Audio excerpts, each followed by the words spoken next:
further, I'd like to introduce Paul Goddard of Arts Council England, who is the Senior Relationship Manager, who's going to give us an update on Arts Council developments, the Let's Create strategy, COVID recovery and grants. Hello everybody, I'm really pleased I was able to make it this morning, and I've got quite a packed amount of information I want to get over. I'm using that as a theme, the agenda byword as a theme for what I'm talking about, but I think I'm going to range a bit wider in order to cover the context. So the first thing I want to cover is the landscape, not in detail, but the landscape that Arts Council and Arts and Culture is operating in at the moment. And I suppose the thing that is concerning, or we're engaging with at the moment, or are engaged with, or have been engaged with, is the what's called the culture wars. But we're not fighting any war, but the culture war is something which we're encountering more and more as we come out of COVID restrictions.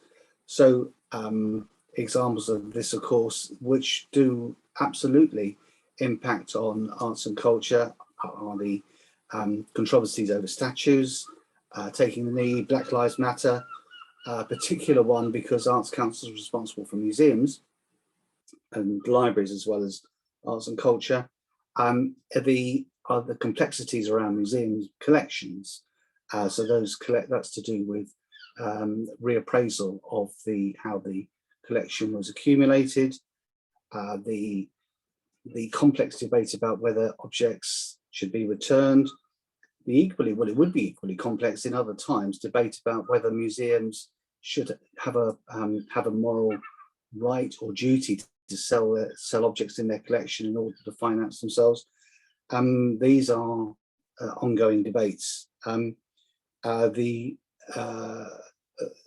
other ones, I suppose, other issues in terms of culture war are the levelling up agenda.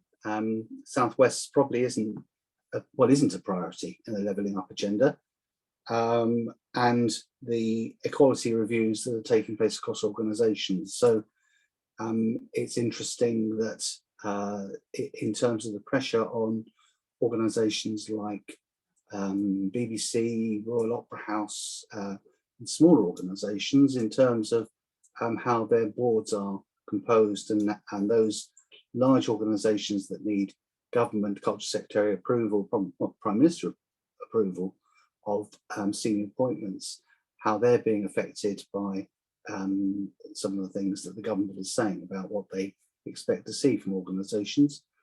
Another organisation, a cultural organisation, not particularly an arts organisation, that's encountering that, of course, is the National Trust, which is having a reappraisal of the buildings that it manages and owns in terms of the origins of the origins of the wealth that established those buildings, and that's attracting controversy as well. That's just a quick, complete skate over, obviously, the context in which we're operating in. So I'll come to Arts Council, because this is one of the things that we're absolutely having to contend with. And you may know that through 2019 we were developing Let's Create, our next 10-year agenda, which was going to 10-year agenda and strategy, which was going to run from 2021 through to 2031, 10 years. We were about to, we'd launched, as I recall, I can't remember when it was now, but I think we launched it in late autumn 2019, and we were going to publish a delivery plan sometime in spring 2020. Well, of course, COVID got in the way of that, and we completely, everything was swept off the table to enable us to deliver the Culture Recovery Plan and Cultural Recovery Fund, and Emergency Recovery Fund as well. So we're still developing the delivery plan at the moment, and we're hoping to launch, we have launched parts of the delivery plan. but this is absolutely in the context of what I talked about previously, and I think that's creating a complexity which we didn't know about or engage with pre-COVID and I keep calling them culture wars. I hate that name, but you know what I mean. So we're developing the delivery plan for Let's Create, our 10-year strategy. Also, we're coming up because one of the things that we were approaching, we still are approaching, was the new round of funding for our national portfolio organisations, our strategic organisations, and we were going to be doing that from the next round would have been from April 22 through to April 26 or March 26. Of course, because of the way in which we needed to refocus our work on the Culture Recovery Fund, and we're in the process of going through an extension year with our national portfolio organisations, who will shortly be given the detailed guidance if they haven't already been given the guidance. It might have come out last week, I think, to put in an application for an extension year up to April 23. What that does, of course, is enable organisations to have that certainty until April 2023.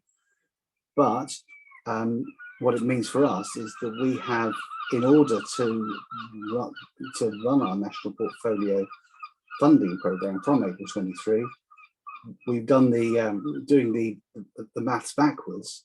It means we need to have in place by late autumn this year the guidance and application process for organisations, so that they can apply in winter and spring 22. So by the summer of 22, they will know 9 months before. I say 9 months, I'm just taking that off the top of my head, it's not something that's been decided. Sometime before April 23, whether they're successful in their application and they can plan accordingly. So we are starting to work on that as well as coming out of the COVID situation.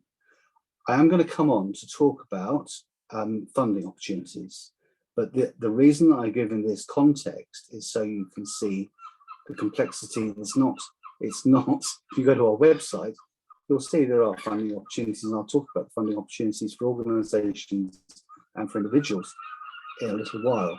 But I really wanted to give that context because we're not in any way operating and not going to be operating in what might be seen, what people refer to as normal, but what we might say is the way in which we used to operate. So I'm going to talk about that in a minute, but I'll just pause there because I've given an awful lot of information and said an awful lot of things which I hope weren't controversial, just in terms of painting the picture. But I think I'll just pause there just in case people want to come back to me on anything. Is that okay, Ruth? I'll just have a quick pause. I'll grab my coffee as well. Okay, I'll just pause. If anybody wants to come back or comment or anything. How many MPOs are there in East Devon? Off the top of my head, I would say, I don't think there are any. No. No. What was that? So there was a levelling up question. Now I didn't quite get that. With reference to the levelling up, how aware is ACED and DCMS about the level of hidden disadvantage in the Southwest? That's a very good question. I was thinking about that when I was thinking about talking about levelling up, and because the levelling up agenda, there is a political driver to the levelling up agenda, but it's something that we're very aware of in terms of in the Southwest and have always been aware of.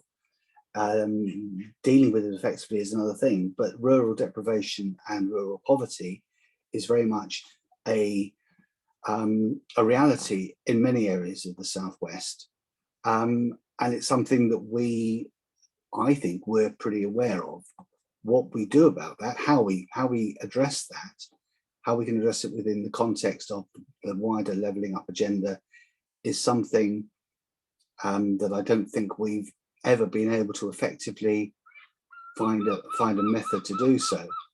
So I'm coming back to the question. The question was how aware. We're very aware, and we feel inadequate, and we have felt inadequate for a long time about the way in which we approach this. I will say one thing. Feeling guilty is not a great thing. I know we don't know. We should go beyond feeling guilty. I would say one thing though, that we are moving organisationally in the Southwest. We're very focused on moving to a place-based approach. So focusing on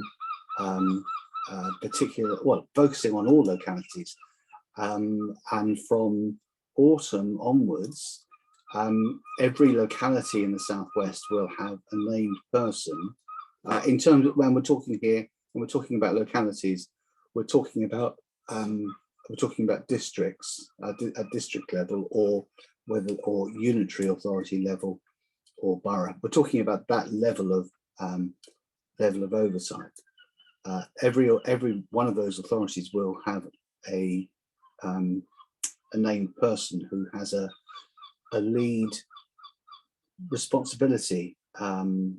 To what extent that means that leadership is very proactive, of course, depends on the capacity, which we don't know, or we're not clear about at the moment in terms of post-COVID activity, and of course the NPO stuff that I talked about.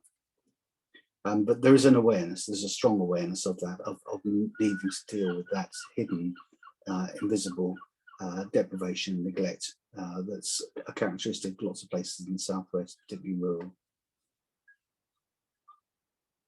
That's right, Kerry is the lead. I'm standing in for Kerry, and I can't. The original meeting, Kerry couldn't make the original meeting, as I volunteered to cover for Kerry. Fiona asked me to do this meeting. And we're very grateful that you are here. Okay, and I would say as well, having had this, I'll say it now in case I forget it at the end. I'm very happy for people who are at this meeting to contact me if they have individual questions, because this is it's useful for me, very useful for me to understand more about more local issues and concerns. And I know that we are thin on the ground. There's only about 25 of us across an area the size of a fifth of England, our Southwest. And so we are thin on the ground, but I know that it's probably quite difficult for people to contact. So I'm very happy for people to contact me. Ruth, you and Fiona have got my email address, so when you circulate whatever follow-up, and please feel free to include that. Okay, shall I move on to talk about Arts Council then, and funding, because there's there's several things that I want to cover in terms of funding. So I guess for most people and small organisations, the funding programs that we're talking about, and it could be exceptional. So it could be that small organisations are looking at some capital work, and this would be covered by. There is a capital fund going to be opened up, but I think in the main, most small organisations and individuals will be covered by, or are eligible to apply for project grants. It's the National Lottery Project Grants is its full title, and for DYCP, Developing Your Creative Practice, which is for individual practitioners. So that's artists, you could say it's technicians, it's producers, it's people working in the cultural industries. And project grants, one of the things that we planned in the pre-COVID time was that project grants, which is a very successful fund. I'll just talk about it for about half a minute in general terms. Project grants is a universal fund, universal in the sense that it can cover everything. It doesn't cover art form. It doesn't cover a particular niche of production or particular initiatives. It can cover a whole range of it can cover the whole range of arts and culture. We have had applications from aromatherapists, from magicians. I'm not sure whether they've been successful, but they've certainly had. It's certainly eligible for people to apply. I'm not sure. I think we have had applications from food festivals as well, which we can, in terms of culture, I think that's absolutely fine. And we have had successful applications from rugby tournaments. I'm not sure about football. Football doesn't need it so much, really, in terms of the money that's there. Or maybe it does at a local level. But I mean, what I'm saying is, it covers a whole range, of culture. Project grants is an open-ended fund, and by that I mean there is no deadlines. The deadline, the time frame for putting an application in starts from the day that you put the application in. So at the moment, and I'm going to talk about it at the moment, although it is going to change. At the moment, the time we have two levels of application. There's an under 15,000 level, and there's an over 15,000. The under 15,000 has a turnaround at the moment of 10 weeks. It's the guidance will say it's 6 weeks. It's 10 weeks at the moment, and that's been amended. And that's to do with us managing capacity for the Culture Recovery Fund. And as soon as we can, we're going to go back to 6 weeks, because it's supposed to be a quick reaction fund. But it just, in terms of our own capacity, that's had to be extended to 6 weeks. The over 15,000 application, up to £100,000, is 12 weeks. And at the moment, it's 16 weeks, the turnaround for that, again, because of the pressure on capacity for the excuse me, for the Culture Recovery Fund. And so when you can put an application in at any time, and you will hear, at the moment, you will hear within 10 weeks under 15,000, 16 weeks over 15,000. The under 15,000 processes are, I was going to say straightforward, but some of you might try to apply and might want to disagree with that.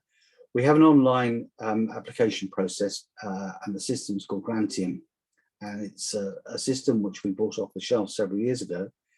You need to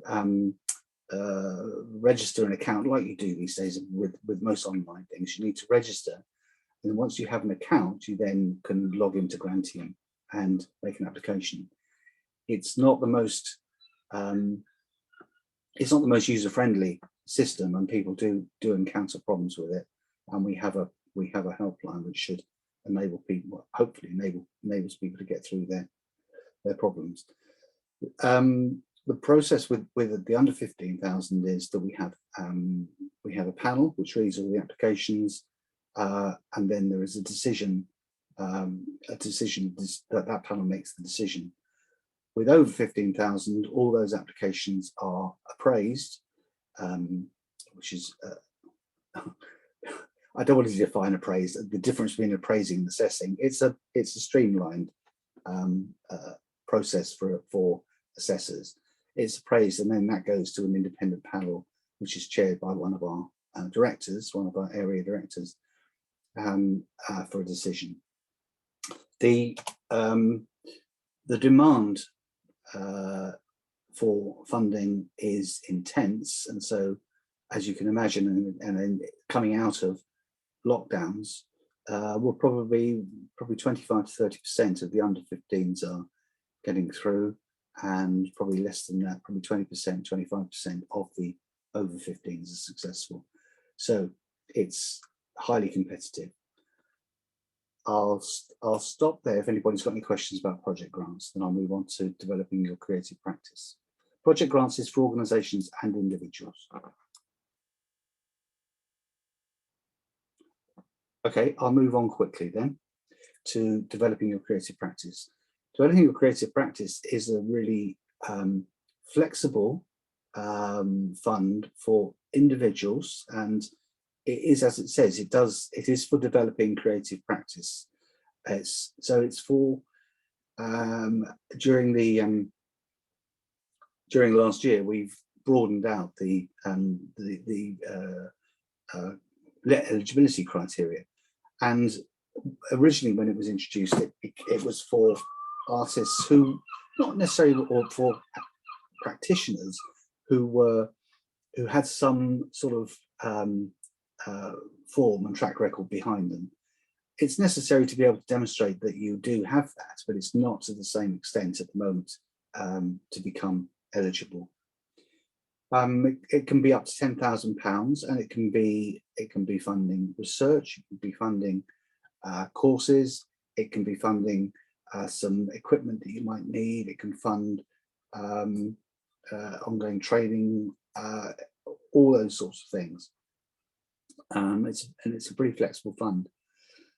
Again, the downside of that fund is the last time round, it's not so, sorry, yes, and it does have specific deadlines, and we have panels that read all the applications and make a judgment on whether the application should be awarded or not. Last time round, we had a success rate of between 50 and 20% because of the level of applications. There's a round which is going through the process now, and I think the decision panels are towards the end of this month, and I think it's a much better, well, I say much better, I think it's 30% as opposed to 15%, 30 or 35% likely to get through in terms of the amount of money that's available. So you can see it's not very predictable about whether you're going to be more or less likely in terms of the number of applications. And what I want to do, having said very quickly about both funds, is talk about making an application. So I'll just about Paul's top tips, I suppose we can call them, about making an application. But I'll just pause there in case anybody wants to ask any technical questions about either funds.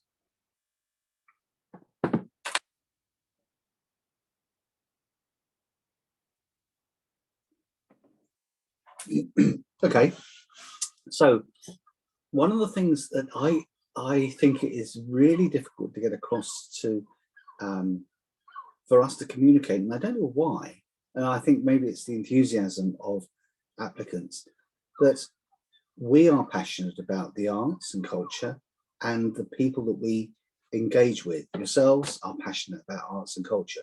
Fantastic sector to work in. The difficulty is that being passionate about it isn't a criteria for rewarding funding, because one of the things that we have to do is make a judgment as to across the examples I've just given are clear. We have to make a judgment about what we consider is worthy of funding and what we consider isn't, and that judgment isn't necessarily to do with quality, it's to do with the amount, well, it isn't, it's to do with the amount of money that we have available.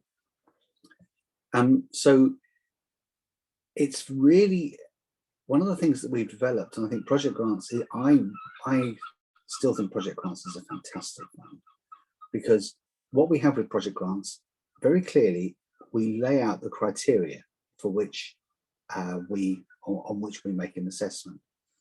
Clearly, we're the Arts Council, and clearly one of the criteria is the art, the quality of the work. But we don't talk about artistic quality, we talk about quality, because we're talking about the quality of the whole thing, the quality of the experience, the quality of the making, the quality of the engagement, the quality of the experience of the person encountering the art. And I think that's an important thing just to touch on. I'll probably touch on it again when I talk about audience engagement.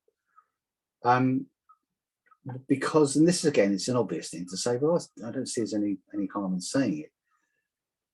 Because we're talking about public money here, and we're talking about lottery money, and we're talking about treasury money, because we're talking about public money, there needs to be demonstrable public engagement.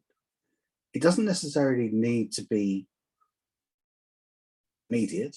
So a training course which increases the quality of and the skill and the understanding of the artist is absolutely valid in that. Something that increases the quality and ability of what the artist produces is absolutely valid. It doesn't need to, that clearly there will be public benefit down the line. But it does, but it's, I was going to say Arts Council's moved away. I don't think we were ever there entirely, but I think we've moved a long way away from that, we still get it levelled at us, but from making art that nobody wants to see and nobody's interested in. We absolutely are interested and committed in working with artists who are working at the cutting edge of art form and of opportunities. That's absolutely, if that doesn't happen, then what happens is we get into a stasis where all we're doing is reproducing stuff that's been done before. So we absolutely are committed to that, but we also really are committed to ensuring that the public get maximum benefit from the investment of what is public money. And Let's Create is very clear on that. I'll come to talk about Let's Create in a bit more detail in a minute. So quality is one of the first, is as you might expect, quality is, I shouldn't say this actually, that was the wrong thing to say. We don't have a hierarchy of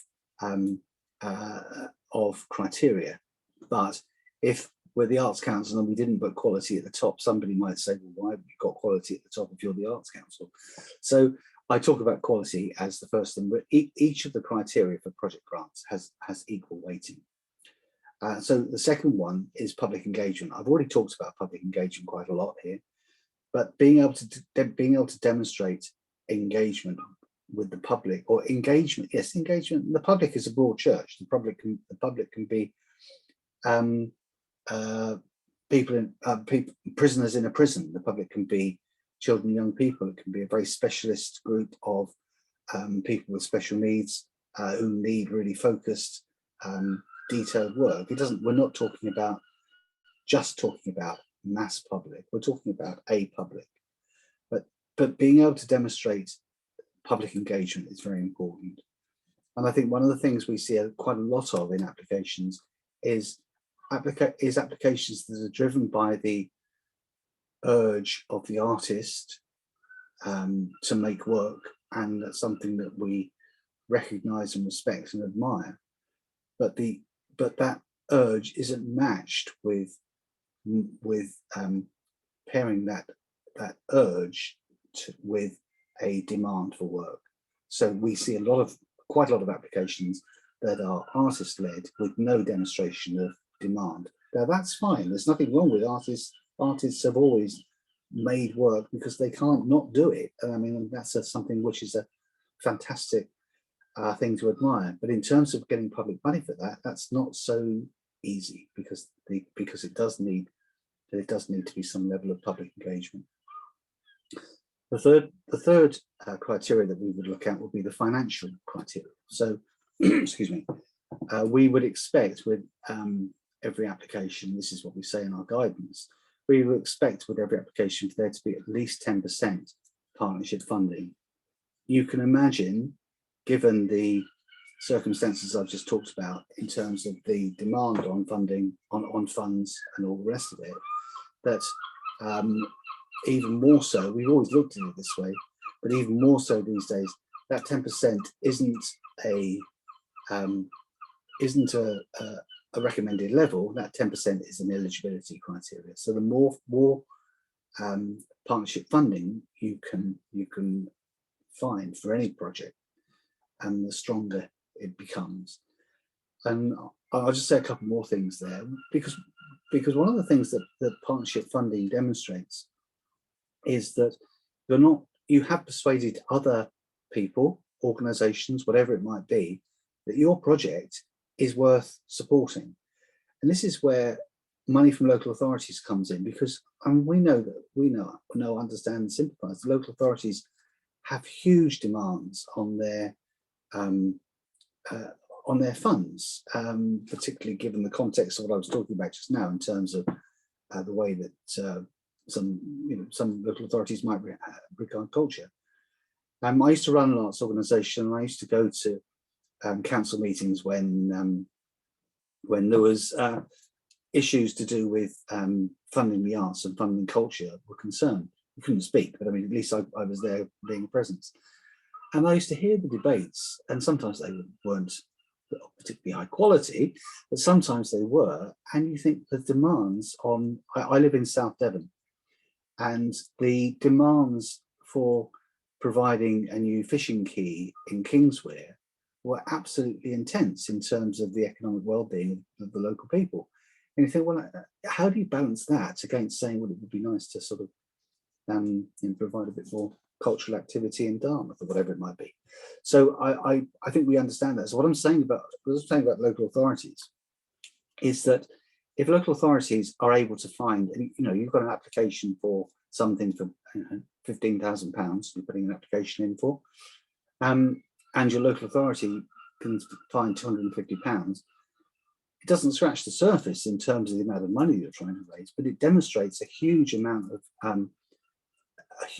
support in terms of, okay, local authorities can only spoon their money out in small teaspoonfuls, but they're actually putting one your way, and it demonstrates a credibility which is way beyond the value. So it's worth pursuing that.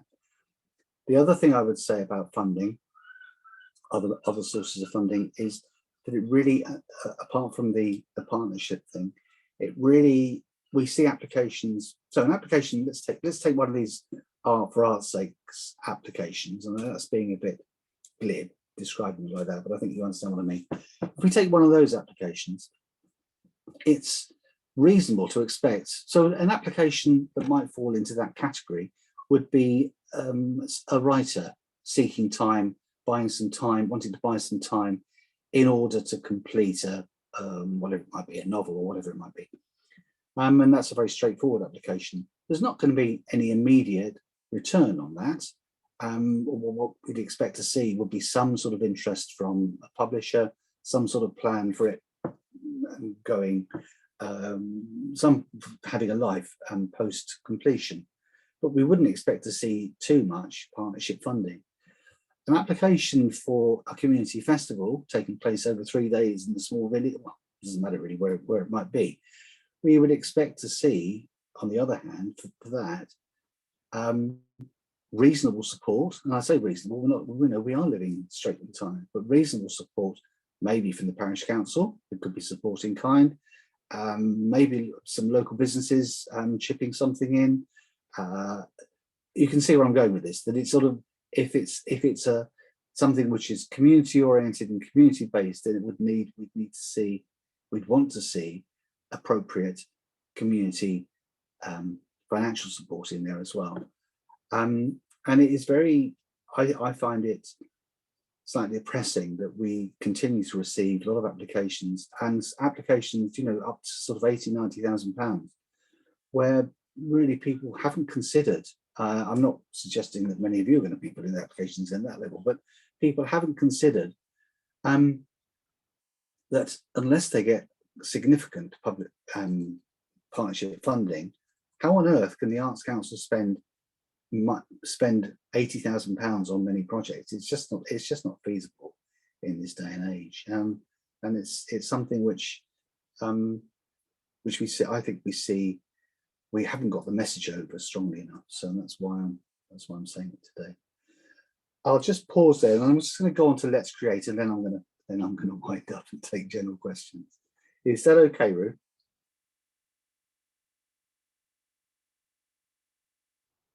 Perfect. Thank you. Okay. I'll just pause for questions, and then I'll just talk a little bit about Let's Create, because I think that's important as well, obviously. So if there's any questions about the funds. Or if anyone had anything they'd like to share about a recent experience. Yep. I think Gemma from the Beehive had a question. Say again. Gemma from the Beehive. Okay. Hi there. Okay. If it is public money, why can the Arts Council not give more individual feedback to unsuccessful applicants rather than the standard rejection letters? We can't learn if we don't know if the issue is something we wrote or something we didn't explain well, or if it's in fact just something in the financial figures that has meant that we haven't been successful. It's difficult to know whether to, you know, continue applying if you don't know the reason why. And we have tried to ask, but we were kind of told, no, you can't have any more information than that. So there's two reasons. The main reason is that we don't have the capacity. And the reason we don't have the capacity is because of the clamour, the historic clamour that the majority of our funding should go to the arts and to support artists, not to support staff. So we have very few staff to cover the number of applications that we receive. I agree with you. It's a debate that we continue to have, that you might say, well, we put resources into supporting the Northcott or Plymouth Theatre Royal or Beeford. So each of those organisations, because they're NPOs, have a relationship manager as their contact. And you might say, well, these are organisations that, I mean, hopefully, I think, these are organisations that are well managed, they're well led, they're well established, they've got resources, they've got capacity. Actually, we should be more like touch with those organisations and provide more support for organisations that are, you know, one person and a small animal in a room somewhere, who can feel isolated and unsupported. The problem for that, well, the problem for us with that argument is that is accountability. That accountability, accounting for over £1 million that goes to the Theatre Royal every year, is the conventional wisdom is that needs to be supervised in a manner appropriate to the amount of money that goes. So we don't have the capacity. I think it can be so I would say, when you receive a notification which says that you haven't been successful, it will either say in the letter, so this is with project grants we're talking about? The Cultural Recovery Fund, actually. Okay, well, with the Cultural Recovery Fund, we, because the fund was a one-off fund, the decision was taken, well, one, we didn't have the capacity, certainly didn't have the capacity of the Cultural Recovery Fund, but because we weren't expecting for people to be able to reapply, we thought there was nothing to be gained from actually providing detailed feedback, as well as not having the capacity. So that was the reason there. The criteria for the Cultural Recovery Fund was completely unique. They weren't our criteria, they were DCMS criteria.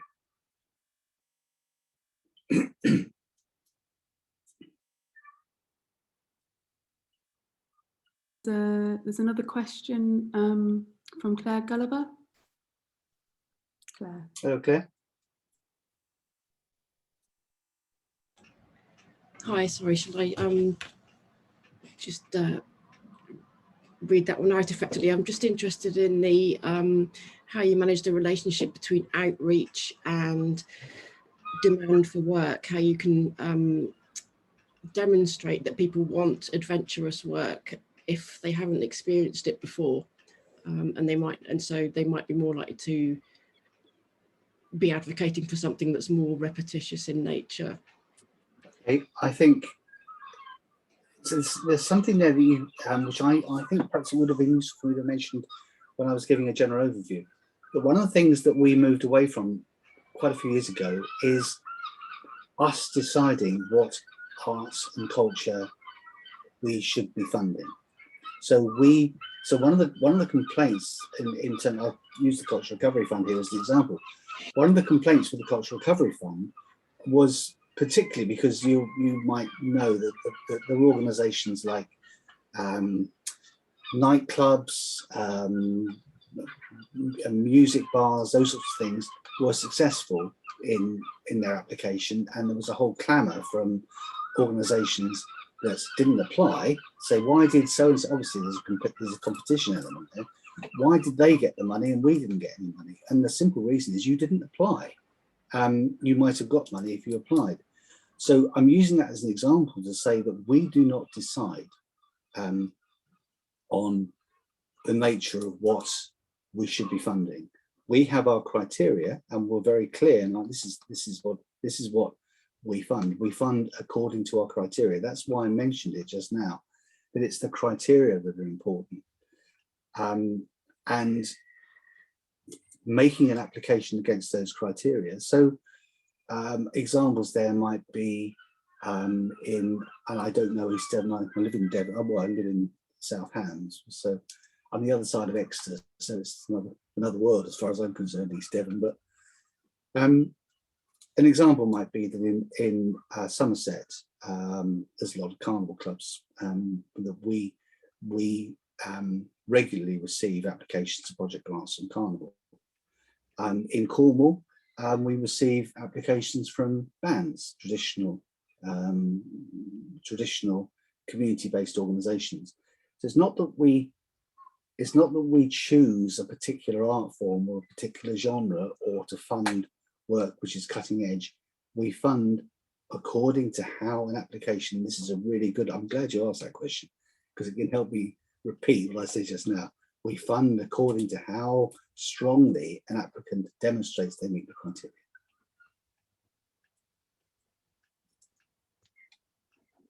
Thank you. Okay. Thank you ever so much, and thank you, John, Astley, for helping me with the timekeeping. So we're looking towards our next section, but before we do, does anyone have any last pressing questions for Paul before we thank him for his time this morning? Gemma.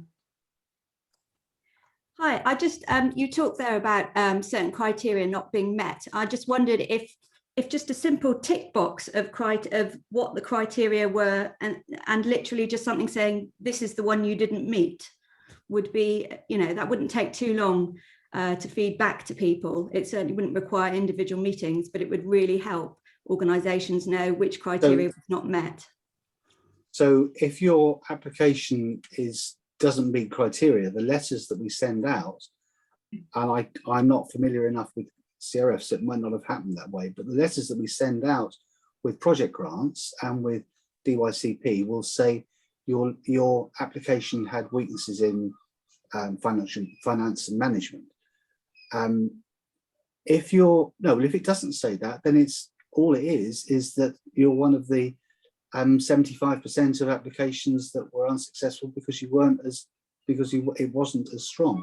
It was perfectly eligible, but it wasn't as strong as the other applications. Tick boxes are very binary. I mean, I know you might have more boxes than two, but they are very binary. I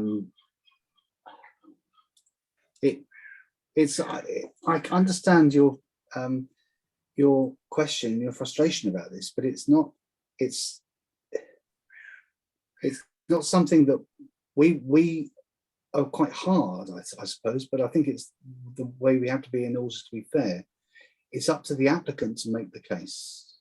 And I know I've been working with the Arts Council for a very long time, and I know how hard and how much time people put into applications, and they get a single page letter.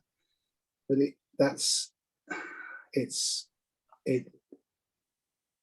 is up to the applicant to make the case and to look at the criteria in order to demonstrate that they do make that. And I'll certainly take it back. We don't have the capacity at the moment to do any more than send out the letters, and it's a hard thing to say, but I'm afraid that's where we are. Thank you, Paul. And thank you ever so much for everyone's contributions to that section. I can personally say it's just nice to have sort of the human voice of funding applications, because it, and having it sort of explained step by step, because it is a complicated and sometimes heartbreaking process. But it's been really, really valuable having you here, and really valuable as well that you'll take questions and emails after this event. So absolutely. And I'm not, if somebody says in the future, sends me an email saying I put an application to project grants and it was unsuccessful and I don't quite understand the reason, I'm not going to say, well, I can't talk to you. Thank you. I'm certainly be very pleased to do that.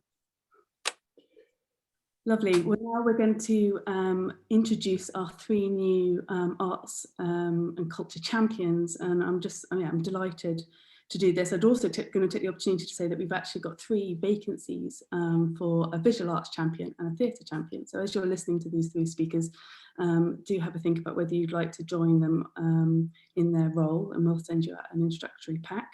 But the first speaker we have today is John Astley, who is the new education champion.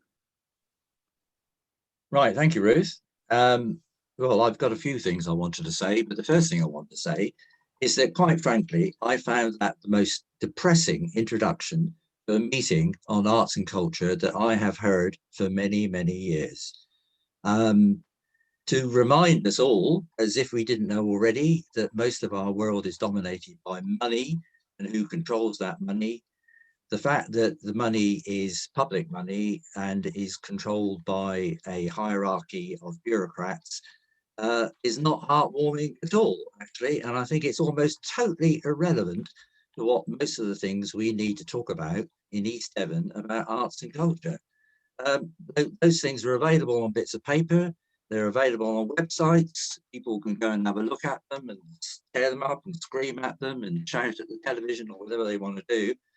But it's virtually pointless, I think, at this stage of events for us to be talking about somebody appointed to a bureaucratic post adopting the moral high ground of what the quality of somebody's art is, or what the particular disposition of the general public might be at a particular time. So apart from that, I thought I had to say that, because I thought that was really terrible. Anyway, found that a useful process as they're going through their own applications. But let's get back to your role. Yes. What I wanted to say is that, by and large, creative people are very good at being their own change agent.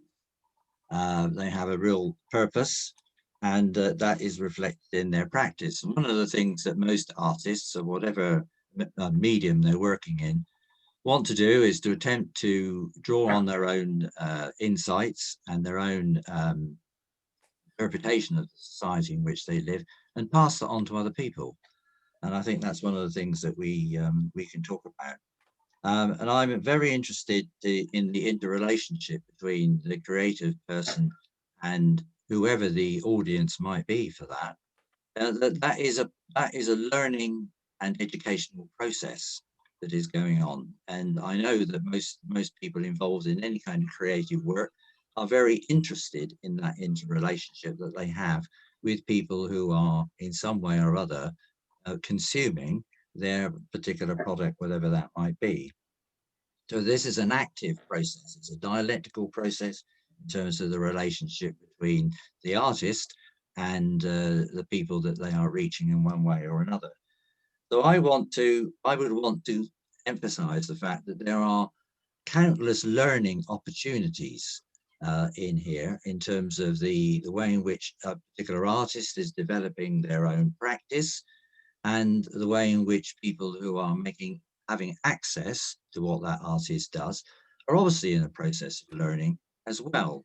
So I would just want to emphasize that what I would like to see is obviously more people thinking about the interrelationship between their practice and the people who are accessing that in one way or another, how they can improve on that, but also how they can try and emphasize the educational dimension, learning possibilities that are taking place in that social engagement, in that social interaction between themselves and other people. There are plenty of opportunities in terms of people learning skills, developing their skills, encouraging other people to learn those skills. So while creative people are quite good at being their own agents of change, one of the things that is evident in our society is that a lot of people are not confident about their own ability to be their own change agents. And this is where our work in arts and culture can create an opportunity for people to become much more their own agents of change. And that's what I've been trying to do with my adult community education project, which is operating in East Devon, particularly on Exmouth. So I would just want to just emphasize the opportunities that are there, and that we should all try and make the best of them, and I'll try and do my best to contribute to that along the way. As Arnold Wesker, the playwright, once said, words are like bridges. The more words you know, the more places you can go to. Brilliant, thank you, John. And I'm now going to introduce Anna Fitzgerald, who's an artist based in Exmouth. Hi there, everyone. I'm not sure which champion I am, whether I'm the engagement champion or the arts champion, so I'm just going to be engaging and artistic, if you don't mind, everyone. I've got a few notes that I was going to work from simply because I'm quite scatty, and I actually want to speak to the lone artist out there and not the communities, really, or the organisations, because I'm a lone artist. I think what ACED is trying to do is really, really exciting and amazing and awesome, and we really need this art forum in East Devon. To have something that covers workshops and festivals and everything, even down to the lowly poet in the back bedroom, right to the big, huge music festival, I think is really, really important here. I've lost my spot already, but what was I going to say? I think that what's happened in East Devon over the last few years has been amazing, and the art culture that we've created has been amazing. And I can just think that there must be so many people out there working so hard already. And I'm really excited to see what happens when ACED becomes involved, and how much easier it's going to be for people, and how much bigger and better the arts culture is going to be in East Devon, and I can't wait for that. I work on my own in Powderham Castle here in my studio, and I started painting about 7 years ago, and I joined lots of local art groups, but mainly it was Facebook was my community. And I think we're all very much aware that when you're a lone artist, you don't thrive as well as you do when you've got a community and support around you. It's really important to have critique, mentors, encouragement and feedback that you get in a community. But what I think is also really important is the collaboration, and I collaborate a lot. And I think with ACED being involved and joining up one-to-one people and one person to a community, the collaboration and the synergy that's going to happen is going to be amazing. And it's very important, I think, that we bring the lone artists in and connect. Where am I now? Yeah, so I'm an artist and I work in Powderham Castle. I'm really fortunate they were making loads of noises earlier and they've stopped, so that's really good. I run 2 galleries, I do community work, and I've just finished an art month that involved 500 artists. I'm not saying this to blow my own trumpet at all. I'm saying this because actually I've never gone for funding. I've never gone for a job that involved an art role. I've never applied for anything because I don't know how to, and I'm scared to, and I haven't had the support to do it. And actually, thank you, Paul. I think that I've got to say, Paul has taken so many fears away. And I now know already ACED has done something for me. I now know I can contact Paul and he can just give me the vague pointers that I need. And also, I'm sorry, I can't remember your name, but the lady that brought up, what about the feedback? I'm now actually not that scared if I get bad feedback, because I know I'm not alone. There's 70% of us are going to get pretty poor feedback, and I also know why now. So already these big fears, these big barriers are falling down, and I think that's really important. On the flip side, because I have 2 galleries, I don't know where to go and find my non-for-sale artists. I don't know where to go and find my poets. I don't know where these people are in East Devon, and real shame. And I think that's pointing out the gaps that we have. And hopefully ACED is going to be like a little bit of cement or something that brings us all together and that's really what I want to champion most, because that's what I do. I've completely lost what I was even talking about. So I think that's it really. I want that poet in the spare bedroom to meet with the museum. You know, I think this is what should be happening, and I think we are very fortunate to be here at the very beginning of ACED, because that gives us all the chance to form what we really want. And yeah, that's it really. I'm very excited. And get in contact with me or with ACED. Just get in contact, everybody. Oh, thanks. Meet up. That's it. Spirit exactly of what we'd like to do, and as you say, it's early days and everyone can shape it, taking it forward to grow it into something really, really incredible.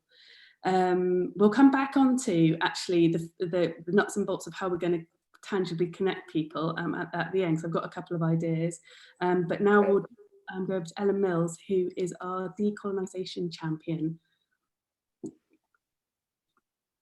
Hi everyone, just to say, I don't want to be rude, but I'm going to have to leave just after about 11:10, so I'm sorry about that.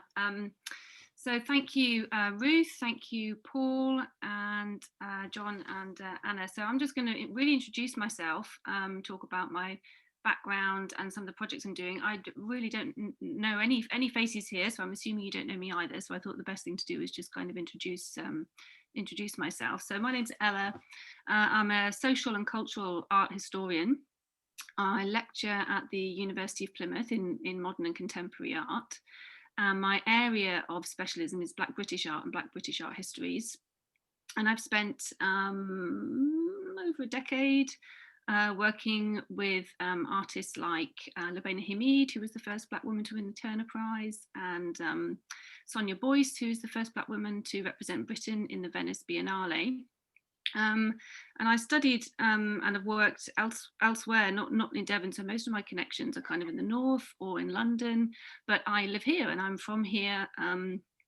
So I've been kind of working in academia and scholarship all this time, but mostly outside of the county. And for lots of reasons, I'm now in a position where I want to kind of put a lot of that knowledge and experience and those connections, and I want to put it into practice and do some practical things for my community and the place where I live. You know, there are so many exhibitions that I want to go to that are, you know, so far away, and I don't get to go to them. So I want to try and bring some of those artists down here. So I'm currently developing a curating practice called Talking on Corners.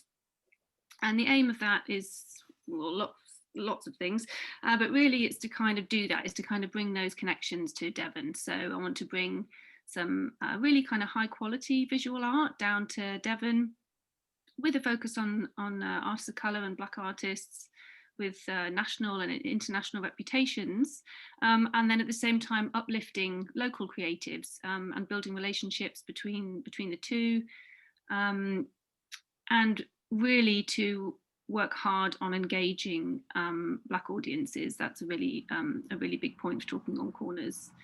One of the projects that I'm working on at the moment is called Spaces to Speak, and this is a project that we're working with Black creatives, but also with organisations. So that's something else that Talking on Corners wants to do. So we want to work with mostly white-led organisations and kind of improve their approaches and their working relationships with Black creatives when they're working with Black creatives. So we know that Black audiences and artists don't often feel welcome or safe in institutional spaces, like galleries and museums. So I take my lead from the artists that I work with and build on my kind of experience working with them and how to make some of those spaces a bit more welcoming, and kind of embed some of this stuff rather than kind of make it responsive. So, you know, we might do things like there might be an exhibition that's to do with, you know, migrations or slavery, or it's on the kind of anniversary of abolition. And, you know, we're working hard not to have those kind of frameworks every time that we work with Black artists. So this project that we're doing now with Plymouth Culture spaces to speak. We've been interviewing Black creatives about their experiences working in Plymouth. We have some really amazing audio pieces that we're going to commission an artist to do something with creatively with those audio pieces. And then we've been working with some organisations down there as well into how they might make some kind of long-term change. So, you know, what usually happens with institutions when you have something along the lines of, I mean, Black Lives Matter is, you know, kind of one-off, but, you know, there are kind of these cyclical events that happen where there might be a lot of push or a lot of presence in the media about Black culture. And then what usually happens is institutions kind of have a drive then, and they do something kind of in response to that action, where they might do program a few more Black artists, or they might do a few more things, but it's most often kind of one-off things, very short term. So what we're looking really to do is to, which is why it's so great to be here at the beginning of ACED, is to kind of make some of those long-term changes and kind of embed those shifts. So that it's not something that's just responsive and short term and just kind of goes off the boil again in a few months' time, but something that will really help to do some of the things that ACE, you know, says it wants to do in those in that list of aims. Yeah, I think that's probably about it for me. I think, yeah. Thank you so much, Ella, and thank you to all the champions. It's really inspiring to have you here with your area of specialism and your knowledge. Do we have any questions from members for our new champions?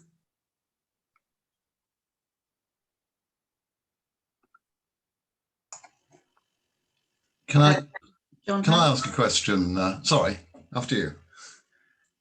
No, I was going to say, John, you wanted to say something, so carry on. Yeah, thank you. I really appreciate being involved in this group. I've set up the Exmouth Arts website and Facebook group because I really wanted a sort of focus of awareness of what's happening in the wider spectrum of arts. And my point really is exactly that. How wide is our spectrum? One of the things I thought about when setting this up is, okay, we want to have a focus for the performing arts, we want to focus for the visual arts, theatre and literature. But what about, and Anna mentioned this, what about poetry? What about film? What about dance? Indeed, what about comedy? I'm not sure where comedy fits in all these boxes, and I don't like categorization. But I just really wanted to get a perception from the champions and everyone else about the breadth of artistic endeavour that we'd be aiming to cover. From the champions, I think because it's such an early initiative that the champions might not feel comfortable answering that question. But as it stands at the moment, is we've identified those 5 subgroups, and you're right, it's so broad brush, and it's, you know, at the moment, and we are sort of feeling our way in terms of our ambition and our role and how we can really be purposeful and not be a talking shop. But we didn't want to exclude anything and say, no, it is just visual arts and it's just theatre. So we're keeping it as open and as porous as we can at the moment. And so the next steps for the champions will be to attend the executive meeting with councillors on the 20th of November, where their feedback from this group, some of the conversations that were had, and then they'll feed back from the councillors to our next Zoom meeting on November the 24th. And it may be in that meeting that we, as a group, realise that we do need a specific champion for dance and, you know, festivals or something. You know, in a way, at the moment we're moving quite organically, which may seem a little unwieldy, but I think that's our best approach, is because, as you said, it's such a new initiative. We're mapping the cultural ecology of East Devon, and it's unclear at the moment what's happening where and how we can best serve all the different pockets of creativity. That's great. Thanks ever so much, Ruth. Really appreciate that. Thanks. John Astley. Yeah, just add to that. I mean, John's initiative is very important. There's no doubt about that at all. And you know, if one of the things that we need to do, I think, with this organisation, is we need to try and democratise the base as much as possible. So we need to find some effective way of communicating with people who live in East Devon to allow them to come forward and say, look, this is the kind of artist I am. This is the work I'm doing. This is the contribution I'm making at the moment. But this is the contribution I'd like to make next year, in 5 years' time. This is who I want to connect up with, going back to Anna's point. So we've got to find some kind of mechanism whereby we can stop being a top-down, yet another top-down organisation, and we can facilitate a bottom-up organisation in terms of people coming to ACED and saying, look, here I am, this is what I do, I'd be interested in linking up with people. So we've got to find that process, that mechanism. The thing that John's doing in his area is very important, and we need to increase. It might be worth saying at this stage that we're applying for funding to Arts Council to grow ACED.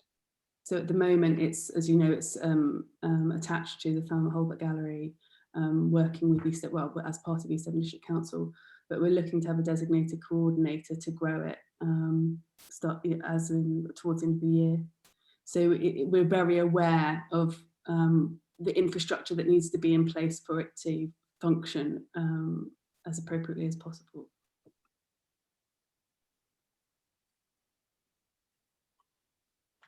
Any more questions for the champions before we move on to hear from Andy Wood? No? Great. Well, I'd like to introduce my colleague, Andy Wood, who's the Service Lead for Growth, Development and Prosperity. So we met Andy in our first ACE forum, and we were talking about the Adaptation, Innovation and Resilience grant, and Andy now has an update for us. Thanks, Andy. Thank you, Ruth. I'm slightly fearful I'm going to be talking about funny again. So as Ruth mentioned, we trailed a proposal to create an Adaptation, Innovation, Resilience Fund. We shortened that to AIR. We're trying to change the title slightly because people felt it was associated potentially with the airport, for example. I'll come back to that. But I think the overall point I need to make is we're obviously at a pretty critical point in terms of emerging potentially from the pandemic, a real transition from what I would describe as survival grants. So to give you an indication, through a relatively small district council, we've deployed over £80 million of funding across a variety, over 12 different funding streams, some quite specific, for example, to wet-led pubs, but the general intent of those has been to help businesses and other organisations survive the worst impacts of the pandemic over the last 15 months. And I suppose the critical test now looking forward is whether, and how we support recovery going forward in quite a different operating environment potentially. And we know already that the impacts of the pandemic have been disproportionate for certain places, for certain age groups, for example, and also for certain sectors, as you'll be acutely aware. And how do we respond to that environment in conjunction with some of the funding that, for example, Paul's already described, some of the national funding and the emphasis around Levelling Up Fund, for example, which is a big national fund and has, for example, an emphasis around supporting cultural investment as well. So that is part of the kind of context. So the specifics from my perspective is this. We, as part of the overall funding, we've had what's called discretionary funds, which have given us more flexibility, if you like, about how we tailor and deploy those funds to support businesses and other organisations. Over the last 15 months, we were awarded about £3 million in October 2020 of discretionary funds, of which we said we would keep £1 million back to support the creation of the Adaptation, Innovation, Resilience Fund to support recovery beyond the kind of summer this year. And that intent remained. The goalpost changed in kind of April of this year, where government said in order to secure some top-up funding, all those funds needed to be spent by the end of June. And there was a decision taken that, yes, in order to secure more funds into the district, we would meet that deadline, and that was due to be met. So that meant we needed to take what was originally reserved for the AIR Fund, if I can use that title, and deploy those funds without getting too boring in order to secure extra funds going forward. That deadline has been met, and that now allows us, subject to confirmation of the extra funding from government, to work towards actually launching the fund. I'm very aware that will be way behind the original timeline of May that we originally set out. Is now looking to be September when we formally launch those funds, if that makes sense. So in terms of where we are in the process of securing the additional funds. Those will still be topped up by a commitment of £1 million from the council's own reserves to help match those funds going forward and to have maximum impact. So it will be a fund of around £2 million in total. It will, as I say, work towards a launch date in September. We are working through various documents at the moment, updated prospectus, Q&A document, for example, to give you extra detail of what that will cover.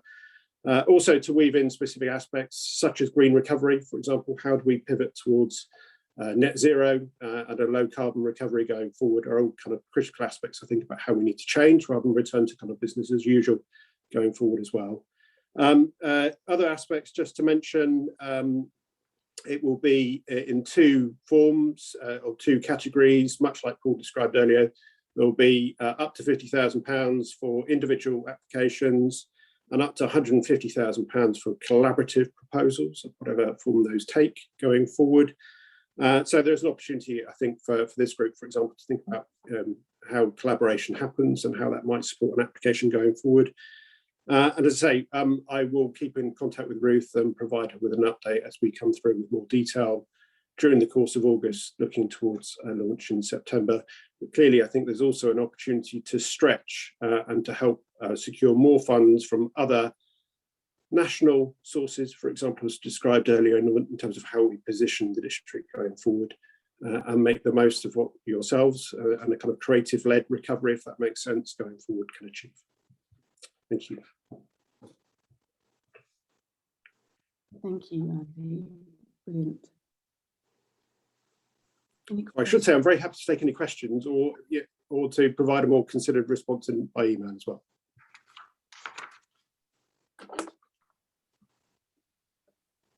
I think last time we did have quite a few people who were considering applying and anxious about the deadline. Please do feel free to raise your hand.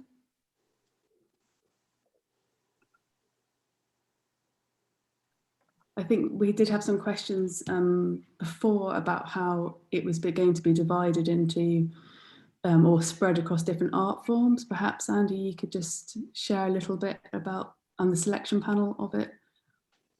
Yeah, so we haven't specified a certain within the £2 million, certain amounts per sector.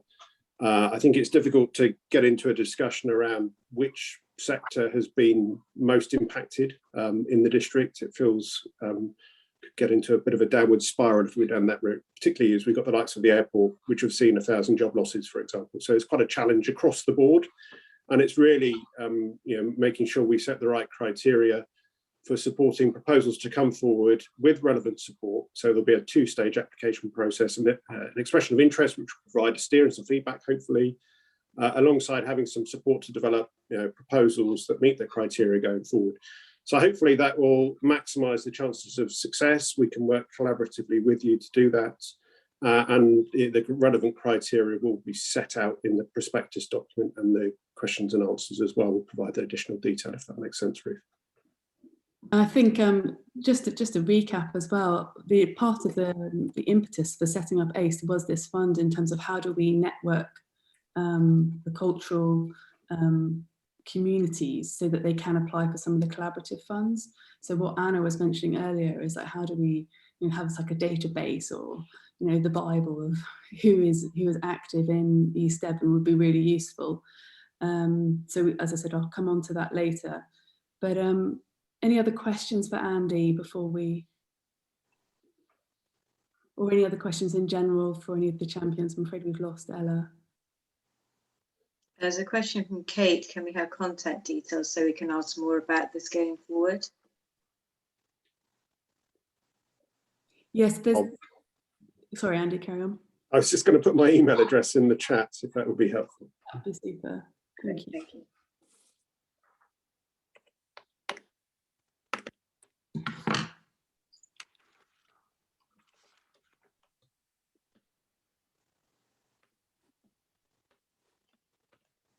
Okay, so I think then if we have no more questions on that fund, we can look towards the next meeting. Anyone got any questions before we go on? Okay. Brilliant. Well, thank you ever so much, Andy. I look forward to hearing more details, and obviously it's really exciting for us, hopefully, you know, in our role at the gallery, whatever we can do in terms of supporting applications, but I think our role will be very much making visible opportunities. So at the moment, as you know, the forum is held partly on the Thelma Holbert Gallery website, and we now have a new page on the council website. So what we can do is start to list who are the members with their contact details and their discipline going forward. So I think I'm aware that many people might not want that to happen. So I think if we're in agreement that the best thing is if you email Fiona your name, your email address and your activity, we will start to publicise that, ideally on both sites.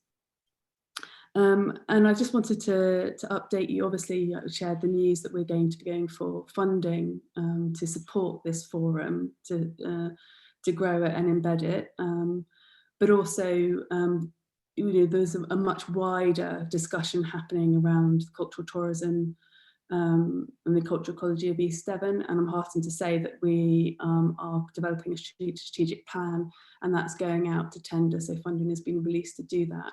And I think that once, you know, ACED will certainly be feeding into that strategic plan. So again, you'll have a voice for that umbrella document that will support all of our ambitions, hopefully going forward.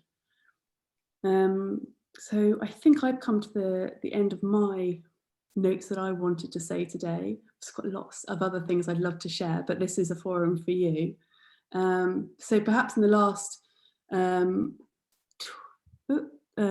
minutes, perhaps we just take the opportunity for everyone to raise your hands and update if you've got an event you'd like to just share, or a website you'd like to showcase, anything like that. I know that Louise will have an event that she'd like to mention. Thanks, Ruth. Yeah, that'd be brilliant. Firstly, just to say, it was really good to hear from Paul. Any other context is really challenging, so I appreciate his honesty. It doesn't make things better, but it's good to have those conversations and that contact with him, so that's great. And in terms of Andy, nice to see you, Andy, and really look forward to the criteria. I mean, I guess that's what everybody's waiting for, is to kind of see the details, and I understand all the delays. So until that is published, it's kind of difficult to know how that will be possible and impact on those kind of smaller organisations, as I realise some of those funding streams are quite big and onerous. So it'll be really interesting to see the criteria for partnerships and collaborations and how that will work in practice. I guess there's quite a lot of very small organisations across East Devon, so the support to connect them up through the ACED forum, I think, will be really valuable.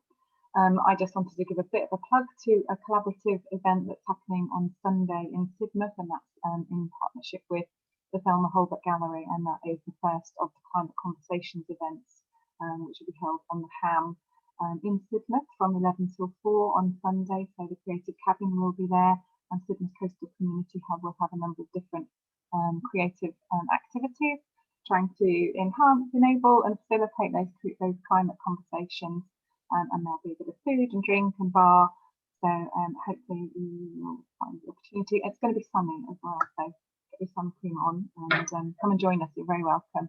Thank you. Thanks, Louise. Anyone else got anything happening this weekend, this month? Anna, you must. Anna Fitzgerald, you must have something happening. Yeah, we're busy getting the gallery at Powderham Castle set up at the moment. So that will be starting in 2 weeks' time. That will be open. The castle have been very generous. We're actually exhibiting within the castle itself in their stately bedrooms of all places. so that's quite fun. I'm also building a labyrinth with a sand artist, thanks to Thelma Hulbert again, on Exmouth Beach. I was trying to look for a calendar. It's either the 24th or the 26th, that's Saturday of this month. You'll find that on the website, Thelma Hulbert. It's a mindful activity is what I'm considering. I'd like people to come along and do. The whole point of a labyrinth is it's mindful. So building a labyrinth is going to be mindful. And then afterwards we have an interactive storyteller involving us in the labyrinth. So that's sort of quite a fun day. The creative cabin will be there as well, I think. I'm not quite sure yet, but I think so. And that's it for this month, I think. I didn't mean to just do lots of plugs, but thank you so much. Jen, do you have any Beehive? Hi there. We are continuing. We've got quite a lot of cinema this summer. I was quite interested to know actually how people are reacting to the news about social distancing being removed. We did a survey. You can find the results on our website if you're interested, back in May, as to how people were feeling about coming back to the venue. And people kind of fed back that they would rather that social distancing continued. So we've committed to continue doing socially distanced cinema during the summer, but obviously from a financial point of view, it's not great. But we're going to try and continue doing that for as long as possible. We've also got some theatre from Honiton Community Theatre at the end of this month, and some of the Villages in Action shows coming also, Circus Show and Shodassy back at the end of August. And then our live music programme season mostly starts from September through to Christmas. So we're booking up for that as well. We've also got some other initiatives that we want to launch that we're still trying to get funding for. One of them is an initiative we're calling Meet Me at the Beehive, which is to aimed at people who've been quite isolated over the pandemic as an opportunity to come and meet people and in a safe space and have a cream tea and have a bit of musical entertainment or some storytelling. That's something we were trying to launch. And if anyone goes to Tesco Honiton, their community bookstore at the moment is raising funds towards that. And we hope that that will happen at the end of August going forward. So that's a few things. Great, thank you. John? Yeah, talking about events, Ruth, some people already know about my weekly community education column in the Exmouth Journal, which is endlessly excitement and diverse. But I'm already thinking about opening up workshops, talks and classes in Exmouth from September. I'm going to be putting out an appeal soon in the journal to ask people, because I want the curriculum for this adult community education to be primarily created by the people who live in Exmouth and district. I want those people to decide what the curriculum should be on the basis of issues that they think are important and need to be talked about, not least of which things like climate change and so on. So anybody in this group who would like to let me know about what things they think ought to be going towards that curriculum from September onwards, I would be grateful. Fabulous. Okay, well, thanks everyone so much. It's been a really, really brilliant morning. As I said, it will be on this forum will be on our website by the end of the week, and you have the contact details of Paul and Andy, Fiona and myself. And we look forward to seeing you on the next meeting on the 24th of November, when we're going to be talking about Christmas, which is a bit scary. But and hopefully we won't be in so much of a pickle with the pandemic, but who knows. Anyway, lovely to see you all, and we'll see you soon. Thank you. Bye. Thanks very much. Bye. Bye.